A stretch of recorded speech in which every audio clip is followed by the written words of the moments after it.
এমন একজন জামানা আসবে, এমন একজন জামানার নবী আসবে, যেই নবী হলো আমার দোস্ত, আমার বন্ধু মুহাম্মদুর রাসূলুল্লাহ সাল্লাল্লাহু আলাইহি ওয়াসাল্লাম। ওই নবীর উম্মত, তার মানে আখেরি নবীর উম্মত, তার মানে আপনি আমি। মুসা নবী শুনেন, ওই নবীর উম্মত যত বড় বড় গুনাহ করুক না কেন, যত বড় গুনাহ করে ফেলুক না কেন, ওই নবীর উম্মতে যদি তওবা করে আমি আল্লাহর ডাক দিতে পারে। যেমন একটা উদাহরণ, আপনার বয়স বাবা 100 বছর, 100 বছর হলে বাবা ভালো করে বুঝবেন রে বন্ধু, আপনার বয়সটা 100 বছর, তাহলে বাবা রে 99 বছর 11 মাস 29 দিন 11 ঘন্টা। কথা বুঝতেছেন তো? আপনার বয়সটা 100 বছর, 99 বছর 11 মাস 29 দিন 11 ঘন্টা, রয়েছে কয় ঘন্টা?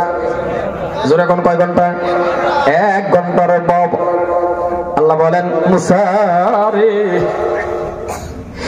11 মাস 11 ঘন্টা পরে রয়েছে মাত্র 1 ঘন্টা। ওই 1 ঘন্টা সময়ের মধ্যে যদি বাদান্দা ওই নবীর উম্মত আমার রাজি করতে পারে, তওবা করতে পারে, আমি আল্লাহ তারে মাফ করে দিয়া জান্নাত দিয়া দিব। কত ভাগ্যদার নবীর উম্মত আপনি আমি বন্ধু। এই জন্য আপনাকে আমি একটা অনুরোধ করে যাই, লম্বা আলোচনার দরকার নাই, আপনি উঠবেন না, পায়ে ধরছি, আমি আপনার নিয়ে একটু মুনাজাত করবো, এটা আমার অনুরোধ। আপনি পয়সা দেন বা না দেন, কালেকশন দেন বা না দেন, কারণ সেটা আপনার ব্যাপার। সব মানুষের টাকাটা মসজিদ হয় না, সব মানুষের টাকা মাদ্রাসায় লাগে না, সেটা আপনার ইখতিয়ার। কিন্তু দোয়া দরকার আছে না নাই? জোরে বলেন আছে না নাই? দোয়াটা করবো আমি আপনাকে নিয়ে বাবা। ও মুসলমান ভাইরা আমার, একটা কথা অনুরোধ করি, আপনি এমএ পাস করছেন ভালো কথা, আপনি হাই সেকেন্ডারি পাস করছেন ভালো কথা, আপনি ম্যাট্রিক পাস করছেন ভালো কথা, কে কত ডিগ্রি কামাইছেন কোন হুজুরে কি আপনারা কইছে নাকি যে না এই মহল্লার মধ্যে সবে আলিম হয়ে যাও, কেউ ওই বাংলা পড়া লাগবে না, কেউ ওই ইংরেজি শেখা লাগবে না, ম্যাট্রিক পাসের দরকার নাই, এমএ পাসের দরকার নাই, সব মুক্তি হয়ে যাও, সব আলিম হয়ে যাও, কেউ ওই কইছে? এই কথা কবেন জোরে, কেউ কইছে? কোন হুজুরে কইছে? তাহলে শুনে রাখেন, একজন আলিম হয়েছে আলহামদুলিল্লাহ, একজনে মুফতি সাহেব হয়েছে আলহামদুলিল্লাহ, একজনে ডিগ্রি কামাইছে আলহামদুলিল্লাহ, কিন্তু আপনি এমএ পাস করছেন ভালো কথা আলহামদুলিল্লাহ। কিন্তু আমার একটা প্রশ্ন থাকে, আমার একটা প্রশ্ন করি, কি জানেননি? আপনি এমএ পাস করলেন, তাহলে 2-3টা আলমারি কিতাব ভর্তি হয়ে যাবে, এতগুলি কিতাব আপনি পড়তে পারলেন, এতগুলি কিতাব পড়ার পরেও এত লম্বা লম্বা পদ্য আপনি মুখস্থ করলেন, কিন্তু কপাল খারাপ, ও এমএ পাস, আপনি কেন আমার আল্লাহর কালামুল্লাহ শরীফটা পারেন না? আপনি কেন আল্লাহর কালামুল্লাহ শরীফটা পারেন না? আর যদি আপনি কালামুল্লাহ শরীফটা শুদ্ধ করে খালি পড়তে পারেন, মুখস্থ না খালি পড়তে পারেন, 10টা সূরাও যদি পারেন, পাক আর না পাক জানেন, হালাল হারাম যতটুক শিক্ষা করা আপনার উপরে ফরজে আইন, অতটুক শিখে রাখলেন। আর জানাজার নামাজটাও পড়াইতে পারেন। এত বড় বড় কিতাব যখন আপনি পড়লেন, এত লম্বা লম্বা কিতাব পড়লেন, এত লম্বা লম্বা পদ্য মুখস্থ করলেন, জানাজার মাত্র 4টা তাকবীর এমএ পাস শুনে রাখেন, ও বিএ পাস শুনে রাখেন, 4টা তাকবীর মাত্র। এই 4টা তাকবীর সহকারে জানাজার ছোট ছোট দোয়াগুলি আছে বাবা, এটা আপনি শিখে রাখলেন। শিখে রাখার সময় কামে আসবে কি জানেননি? একটা সময় আপনি মারা যাবেন, একটা সময় আপনার বাবা মারা যাবে, একটা সময় আপনার মা মারা যাবে, একটা সময় আপনার দাদা মারা যাবে, সবই তো মরা লাগবে। কিন্তু যদি কোনো সময় আপনার বাবা মারা গেছে রে বন্ধুরে আমার, খারাপ পাইবেন না, কথাটা বোঝেন। এমএ পাস, ও বিএ পাস, ও হাই সেকেন্ডারি পাস শুনে রাখেন, জানাজার নামাজটা এমনিতি ভাবে আপনি পড়াইতে পারেন। এই পড়ানির ইন্টারভিউটা একটা আলিমের সামনে দিলেন, কিন্তু একটা সময় আপনার বাবা মারা গেছে, এইবার আপনার বাবার জানাজার নামাজটা পড়ানোর জন্য মসজিদের ইমাম সাহেব আনছেন জানাজার নামাজ পড়ানোর জন্য। জানাজার নামাজ পড়াইলো, 1 ঘন্টা পর্যন্ত লইয়া যদি দাঁড়াইয়া থাকে রে বাবা, এক ফোঁটা চোখের পানি আসবে। জোরে বলেন আসবে বাবা? আসবে না? আমার আনছেন যে বুলবুলির জানাজা পড়াইম, আমিও বাবা দাঁড়াইবো, তকবীর বাঁধার পর বাবারে বন্ধু একবার দেখলে আরেকবার দেখবো না, কারণ দেখলেও ভয় লাগে, চোখের পানি আসবে না। জানাজার নামাজ পড়ায় নিলাম বাবা, চোখের পানি আসলো না, আরো বড় হুজুরে আনেন। ওগো মুসলমান, ও যুবক, ও এমএ পাস, ও হাই সেকেন্ডারি পাস, ও বিএ পাস, ভাইয়েরা শুনে রাখুন, আপনাদের বিরোধিতা আমরা নয়, কিন্তু আপনার বাবার জানাজার আপনার দেহার দরকার নাই।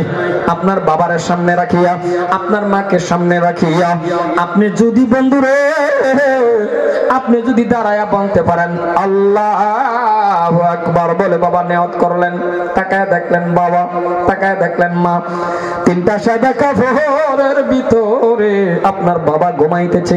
এবার আপনি বলেন, কোন সন্তান যখন বাবার দিকে তাকাইবে জীবনের শেষ বিদায়, ওই সন্তানের বুকটা বাবা কেঁপে উঠবে কিনা? জোরে বলা লাগবে, কেঁপে উঠবে কিনা?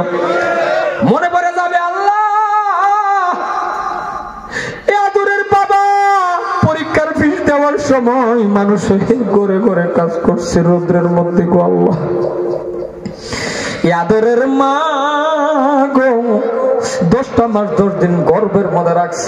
কথাগুলি বাবা স্পষ্ট মনে পড়ে যাবে, চোখ থেকে পানি শুরু হয়ে যাবে।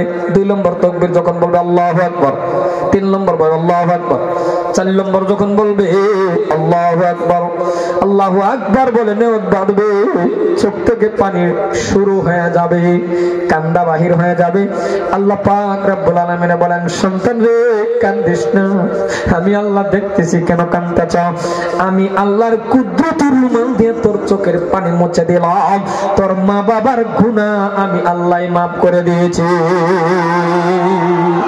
মুসলমান সন্তানে জানাজা পড়াইলে এমন একটা আবেগ আসে, কবরে নামলেন, কবরে মানুষ 2-3 জন নামে না নাই, জোরে বলেন বাবা, নামে না নাই।